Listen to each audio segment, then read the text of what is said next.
Right, we are live on Facebook. Welcome to the inaugural. We are live on Facebook. Right.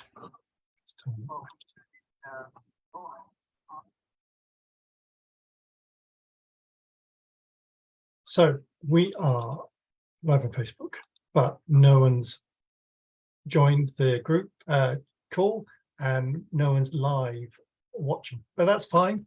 I'll wait for a few minutes. I might even talk a little bit about what on earth I'm doing coaching swimming over Zoom. It is a strange concept. Strangely enough, it does work. I've got the nice testimonial from one of my clients on my landing page. I think you've probably seen it in one of my emails. It's also on my LinkedIn page. I'm asking for testimonials from my other clients, but they've certainly told me it's very positive and works. They just haven't got round to doing those testimonials, which is frustrating, I must say. So yes, what do I do? Well, I coach swimming over Zoom. And how can I do that? Well, I can do that because I'm talking to the person. If they join the call, I'm talking to that person about their swimming. I'm getting them to describe their swimming and the words they use, the mannerisms they deploy, the emotions they evoke, or that their swimming evokes in them. It gives me an awful lot of information about their swimming. And from that's kind of all I need. So I've had 5-6 clients over the last few months. I haven't seen any of them swim, but I've got emails saying, I'm now swimming in the deep. I'm no longer scared of water, thanks. My legs are no longer sinking. I'm swimming faster than ever. I'm beating my other colleague.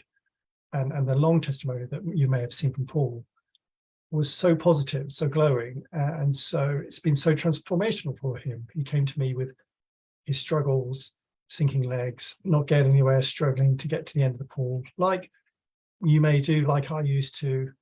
And it simply by listening and giving my guidance, I guess, my experiments, my ideas, my concepts, and giving them a different way of thinking about their swimming. That's what I've been doing. And behind it all, and what led me through my journey of swimming, are these principles of the Alexander technique, which we must talk about, because I guess if anyone does bother to watch this back, you might hear the Alexander technique and Google it. And do Google it, and don't read any, don't pay any attention, because it will say that it's about posture, alignment, your head-neck relationship. And actually the head-neck relationship is very important, but what is a head-neck relationship? How do you get a head-neck relationship? And all those things. So what happens in a traditional Alexander technique lesson, and it's a very positive thing. I studied it for years, and it's a great thing. But conventionally, traditionally, it's seen as a fix for your back, for your posture, for your alignment, and it's a physical change to your physical habits. So we all know about posture. So your mum's not looking, this is how you sit. Your mum comes in, you sit up straight, and then as soon as she goes out the room, oh, that's better, it feels so good. But that's habit, isn't it? It's a physical habit. We've let go, it's apathy, we've given up. But when we're sitting up straight, that's trying too hard, that's concentrating, that's focusing. Whereas actually, we've lost the thing that we used to be able to do as kids, which is just sit up. Normally, just be balanced, be aligned, terrible word, but be natural, be present, be still. And so whilst a traditional lesson would use their hands to guide that understanding, to change that habit, that change can come through a mental habit change by giving you more information about your thinking, changing your conscious choices. So instead of having one extreme, which is the slouch, to the other extreme, which is the soldier position, hold yourself up, you've got another choice, the new choice. And that sense of, well, we call it conscious control. It's the ability to expand our awareness, to pay attention to what we're paying attention to choose a new alternative. And the Alexander technique for me is this sense of choice. And that choice comes in that moment, the present moment. So there's a quite a good saying, which is between stimulus and response, there's a moment, the present moment or a moment. And it's in that moment that we get a new choice. So the Alexander technique is that moment, that choice. It empowers you, gives you that choice, that moment. And then new decisions happen. It's a bit like swimming or posture. You can change your posture. Posture's not that big a deal. But instead of physically doing it, you can do it through your awareness, through your choice, through your conscious control. So that's what's behind my swimming approach, my coaching. The principles of the Alexander technique encourage a new way of thinking, a greater awareness and expanded awareness, the ability to notice, to choose, to change. And there are principles like conscious control, like inhibition, like expanded awareness. Great for so just comes out, maybe not on camera, Zoom, because it's quite nerve-wracking. But even that nervousness can come from, it's present. I'm not going to shy away from it. It's acceptance, I suppose. But there's another moment where you can go, right, okay, well, those are the nerves, and there's the audience of no one. No one's on the call. No one's joined the meeting. But essentially, someone may watch this later.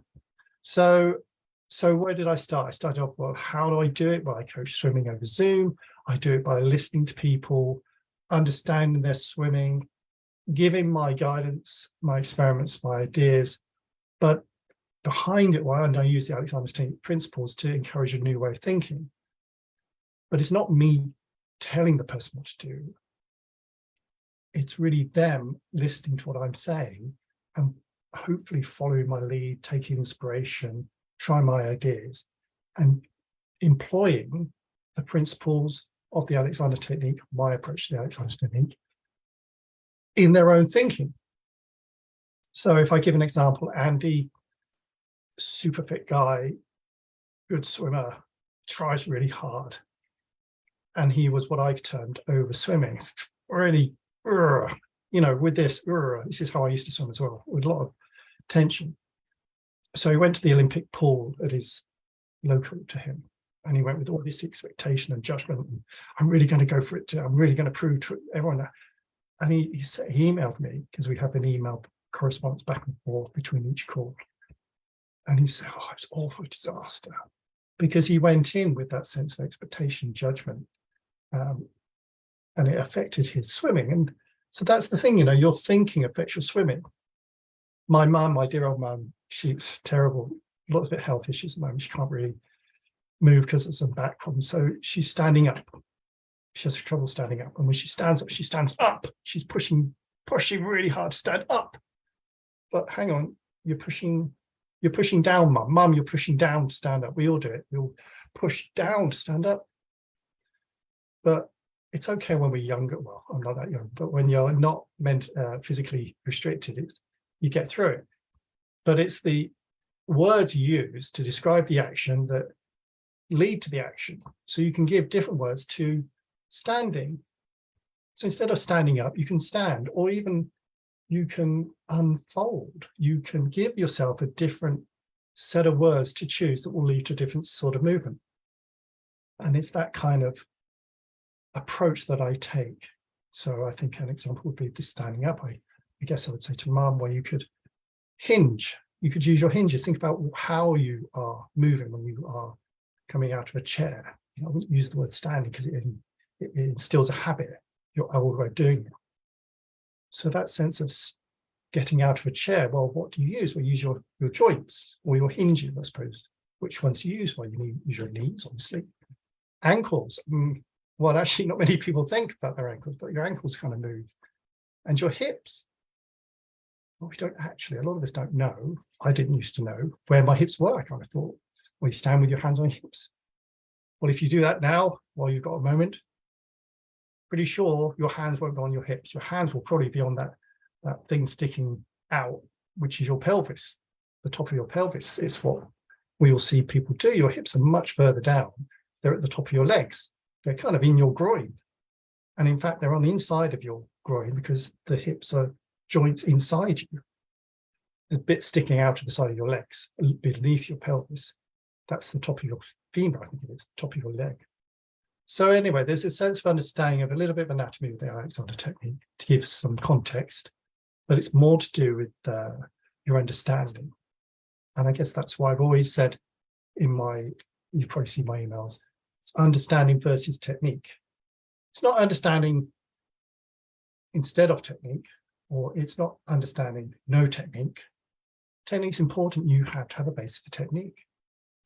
We just take that technique and free you up from the sense of trying to do it perfectly, trying to copy your instructor, mimicking someone, imitating someone, because the imitating, mimicking won't give you that connection to the water, that joy of movement, that whole body connection from fingertips to toes. So that's all these things. I guess I'm probably rambling a bit here, but there's some points to it which I think I'm getting to, which is this: the understanding is the crux beneath everything. So please have your technique lessons, watch your YouTube videos. You might find that you're getting frustrated with copying them, going to the pool. Right, this is what I'm going to do. Oh, it doesn't work. Right, I'm going to swim. Oh no, I've got to put my arm here. I've got to do this with my leg. Oh, what am I doing with my head? Oh, what do I do with my fingers? Should they be like this, or like this, or like this? And all these rules, all this copying, mimicking, duplicating, replicating. That can all go away once you start to swim your own way. But it comes from the understanding of what works and what doesn't work. And that's kind of what I'm doing. I think I've got some points here, none of which I've really covered. But we have talked a little bit about the Alexander technique, and how what I coach, or how I teach it, is different to the majority. It comes from actually my teacher, who's based at the South Bank Alexander Centre. It's kind of where I teach as well. And he has been pioneering his own approach, which dates back to the original concepts, the original principles, and he's fighting against that majority that's teaching it as back problems, alignment, fixing, through this expanded awareness, this conscious control. So yeah, I coach swimming over Zoom. I do it based on a level of understanding. I have clients and I listen to them.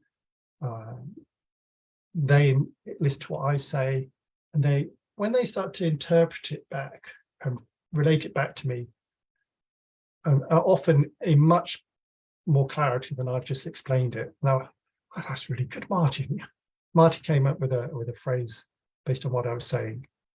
How I was getting him he was having problems floating because I've been to the gym too much, I've got heavy legs. It's not the gym. It's not the gym. It's not your fault. It's not your muscly legs that are making them sink. It's your connection to the water.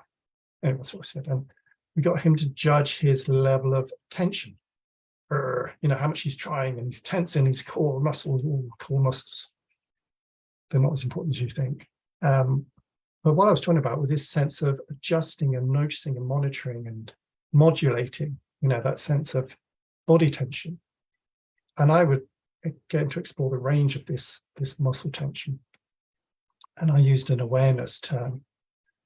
But he didn't like muscle tension. He didn't like the word tension. So he came up with tone, muscle tone. And then he kind of came up with, or maybe I came up with, I think he came up with tone awareness. He was tone aware, which means he's conscious of, he's aware of, he's noticing his level of muscle tension. So that's him taking my stuff, relating it back to me. Oh, it's better than what I've come up with. That's great. It's kind of a partnership. And so I use that in my material now, and in my teaching. And it's a good way of getting people to empower themselves, to take ownership. And that's what I want, because it's not about copying and duplicating. I mean, I do lead and guide and advise and give opinion, but it has to be your swimming. You're not that guy or girl on YouTube, the Olympic swimmer, the international swimmer, the expert swimmer. expert swimmers are expert swimmers, but maybe they can't relate to people like you and me who we struggle. We have struggled. I've struggled, and I've kind of gone through that. And I spent, I guess I should have mentioned the webinar. Hopefully you've seen the webinar that I created last summer, actually. My goodness. I created this webinar to give people an insight into my approach. And I think it's changed quite a lot since I did that webinar. I want to do a new one, but principles are the same. There's talk about balance, which is important. 14th century swimming perception, this idea that we think we're doing one thing in the water, but we're actually doing something else. So the webinar was a way of getting some of these ideas across based on the understanding of your swimming. So hopefully you've seen it. If not, it's on my YouTube channel, which isn't, there's not many videos on there yet, but it's in the email sequence that I guess most of you are still receiving. I know Peter was going to join the group, and I think he's been on since about June, so off and on anyway.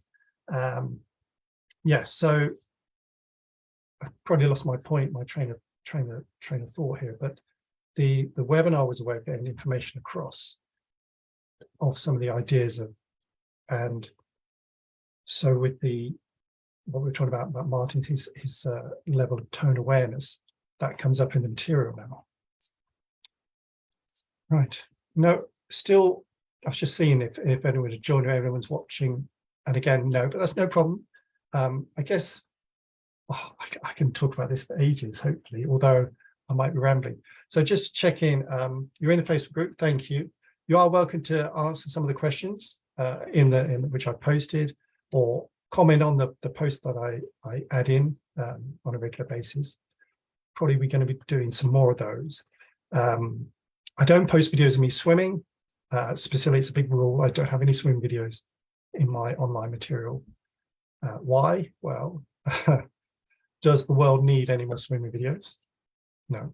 And if there were swimming videos of me, what would you do? You would watch them, right? And you would go, oh, I must swim like that.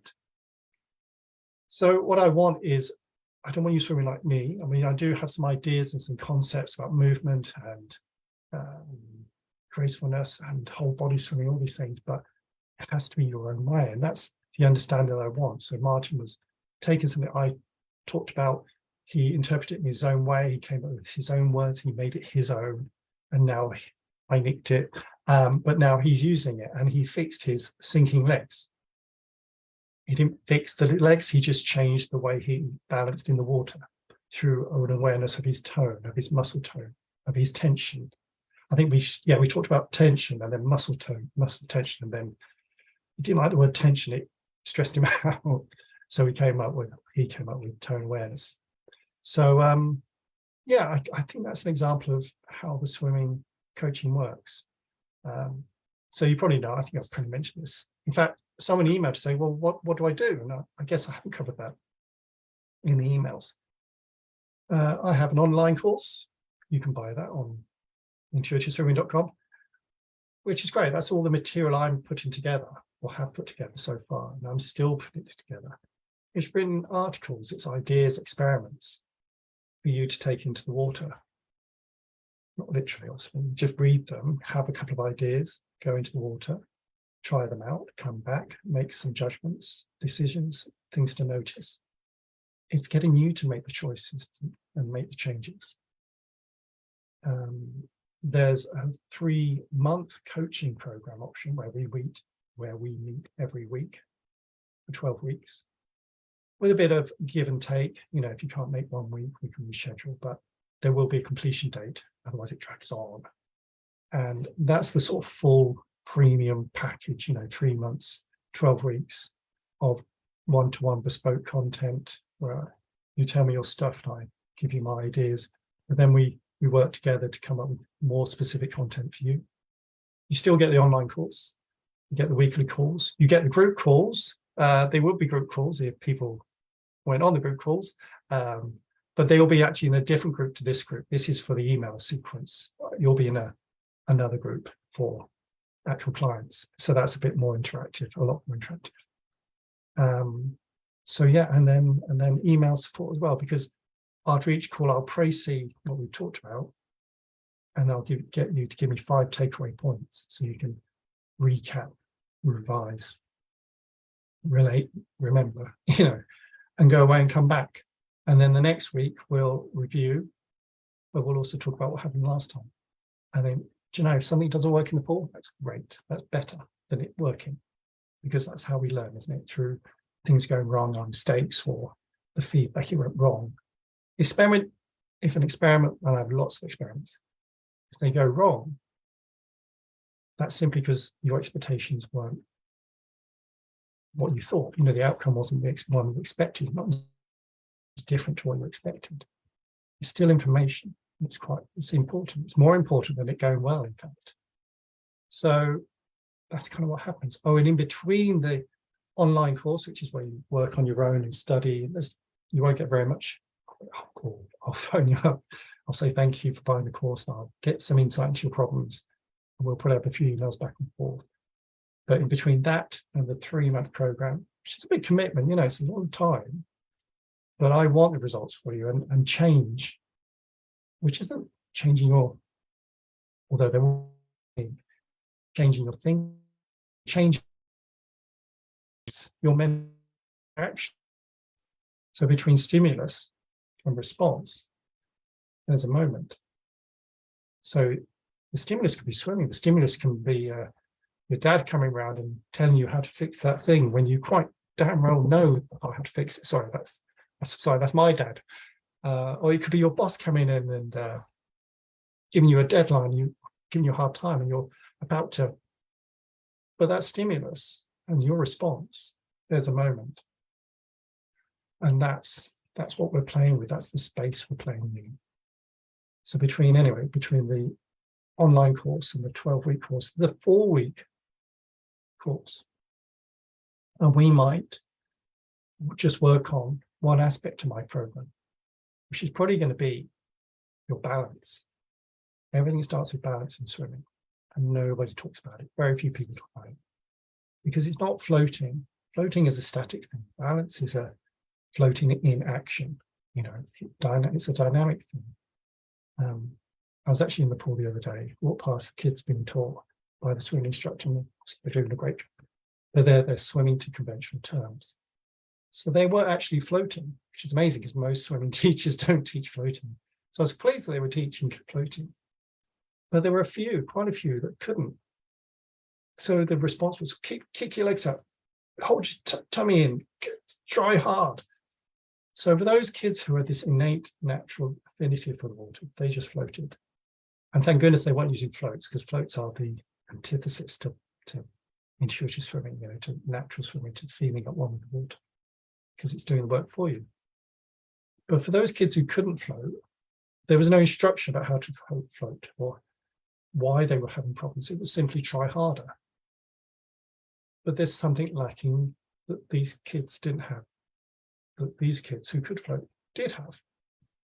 And these kids that didn't have it, probably just like I never used to have it, and maybe you don't have it, they'll never learn it because no one will teach it, because every swimming instructor will assume that it's easy for everyone to float, to be balanced, to be connected. But they didn't have that, and I didn't have that, and I had to work on that, and I've developed my own process. And that's what I created the course for. That first module is about balance, a two-way connection to the water. What keeps you balanced? What elements of part of you, your muscle tone, your breath, your lungs, your body tension, your head-neck relationship. Again, the head's very heavy. All these things. So for the 4-week course, if you were to choose it, that would be simply, well, we could just target your balance first, or we could target module 2, which is whole body movement awareness. So you start to swim, not just with your arms and legs. And again, the webinar hints at some of the ideas that I talk about. If you haven't seen the webinar, it's on my YouTube channel, Intuitive Swimming. It's in the second email that I sent you for Peter. That's back in June. May not find it, but at some point during the email sequence, I'll have sent it again. Other content you might see in the email sequence. If you're new to the email sequence, you probably haven't got to the audio recordings. They're on SoundCloud under Intuitive Swimming. Just some ideas that I put together, some concepts and things to food for thought. What else we got? We've got YouTube channel, SoundCloud, the webinar, the email sequence, Facebook group posts, and yeah, hopefully there'll be more posts on the Facebook group. If there's a bit more interaction, I can probably give with that. Again, there won't be swim videos, and yeah. So what we covered, so you kind of covered what I do. I guess I did read a book the other day called It Starts With Why. It's quite a good marketing book. And I guess we've got a few more minutes. I'll go for a few more minutes and we'll call it quits. Why do I do this? So I'm just going to assume you haven't watched the webinar. Honestly, it took me ages to film that thing. Watch it. I'm joking. It would be good if you watched it. Why did I start this program, this coaching? I always wanted to swim. As a swimmer, I swam kind of well as a kid. I don't quite know what happened. I only swam breaststroke, and I could never swim crawl. And I always wanted to get super fit, like top end. I was thinking about triathlons and things like that. I was always aspiring to be very competitive. I was always very competitive. I was always aspiring for great things. And I got back problems from cycling. I hated running. I got good at football, and then that tailed off. So swimming was my only outlet. And I used to swim, honestly, 2 hours in the pool. But it was all breaststroke because I could never swim crawl. And whenever I did, I could never get to the end of the pool. I was spluttering and sinking and biting and all the things probably that some of you are having problems with. And I'd look at these people going past me. Old ladies would swim breaststroke faster than me. And I was a young, kind of fit guy. You know, I'm tall as well. I've always been skinny and slim-ish. I can understand it, and I'd swim really hard, and I'd get all these injuries, and I was so frustrated. I'd really resent swimming. I'd stop swimming for years and come back to it because I'd give up and I must figure it out. And I had lots of lessons. I remember paying £400 for a group lesson. The private instructor, top end instructor, really good. But again, it didn't work because of what I'll talk about in a second. So I do value it, but it just didn't help. You see what I mean? I kind of appreciated it, and that's the issue I had with swimming technique, swimming lessons. Kind of need it, but there's a point where you have to kind of just adapt it. Adopt and adapt. Again, that was one of my other clients came up with that phrase. Phil, I was saying, you've got to take what you know, what you learn, and make it work for you. And he said, adopt and adapt. I like that. So my story continues where I had £250 one-on-one lesson. No, £400 for, well, anyway, yeah, £250 for group lesson, £400 for one-to-one lesson, something like that, a lot. But I would come away with all this, oh, I must do this, and I must do this, and I must do this. And then I would just walk up and down the pool, reenacting all the exercises, but never really figuring out what the point was. Like, it didn't work. There were still things missing. So weirdly, my company moved to an office in central London on the South Bank, which was amazing. And in the pool, in the basement, there was a pool, private gym, private pool. Wow. So no one was using that pool. I hate the gym. God, I hate the gym. Go in the pool, it's pretty empty. I was there left home at 6, got there for 7, so I'm till 8. Shower, change, breakfast, start at 9. So good system. And then on the way home, before I go home, because I'd cycle home, 5:30, get in the pool, shower, change, get in the pool, swim for an hour, go home by about 7, 7:30, something like that. But I didn't swim a lot. I simply had to let go of the swimming, had to let go of the habits, had to change the habits. I didn't change the habits by fighting it, by physically doing it. I changed it through my conscious control. And I was an Alexander Technique trainee at that time. And something you study for around about 4 years, it takes people different time to let go of their habits and to live this sense of an expanded awareness. And I guess I'll probably talk about the specifics of the Alexander Technique a bit later if I do another one of these. If anyone watches this, they can tell me whether I should bother or not. I'm going to stop in a minute or two, but I'll finish the story. Hopefully I'll get to the point, which was I didn't do a lot of swimming in every session, twice a day, 5 days a week, except for Thursday evenings when I would do my Alexander Technique training in addition to the weekend training. I unlearned my habits. I connected with water. I started to understand what the movements I'd learned from all these lessons meant, and how I could make the movement become part of me, not just doing it for the sake of it. In fact, a quick anecdote on butterflies. Butterflies difficult, right? Everyone says it's difficult, and it has to be fast and powerful. And when you see just one amazing length of butterfly, then they're exhausted. So now I swim distance butterfly gracefully, slowly. It's not super fast at all. And that's how I wanted to swim. But the thing is, the undulation comes from my understanding of the movement of my body and the feedback from the water. It doesn't come from me saying, I must push my chest down or push my hips down or kick from my hips. It comes from an innate understanding of how an intention leads the movement. The movement informs my body, and my body responds. And there's a mind-body unity thing going on here that, again, Alexander Stingley allows, enables, encourages, teaches. So my butterfly undulation starts with my fingers, because I lead with my fingers. My eyes follow my fingers down. My hands go up, and I follow my hands up, and that triggers eyes follow, head leads, body follows the head. That's the sequence of events. So my undulation starts with my fingers, leads to my head moving, the rest of my body undulates. So that was how I changed my swimming, through changing my thinking. And that's how I coach. And that's why I see results. But it is a stretch, it is a reach. It's nothing like anything else out there. It may not be for you. That's fine. You can leave the group. We can hang in the group and not attend any of the group calls. No worries. Hopefully you'll get something out of being in the group. But that was really my experience of, and that's why I ended up putting this course together, because I knew that technique wasn't enough. And I'd spent a lot of years watching YouTube, having lessons, getting advice from everyone. You must do this with your hand. You must do this with your hand. You must do that. Just so much going on in my head. And actually, with the Alexander Stingley principle of inhibition, which is the pause between the stimulus and the response. Again, I talk about this.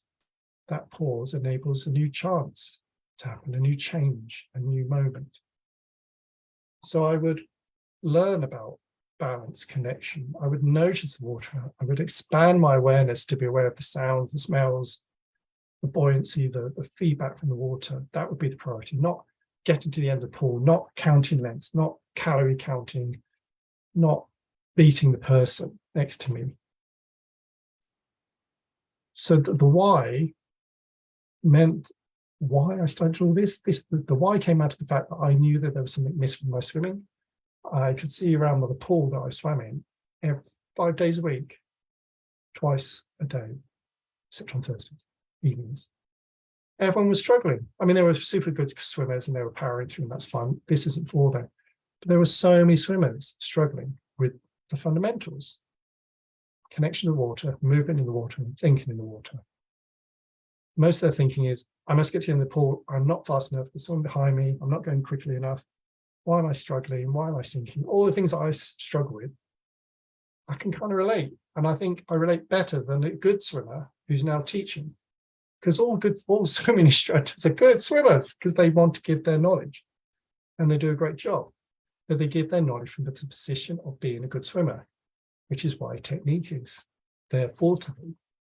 And I think my forte is this sense of understanding.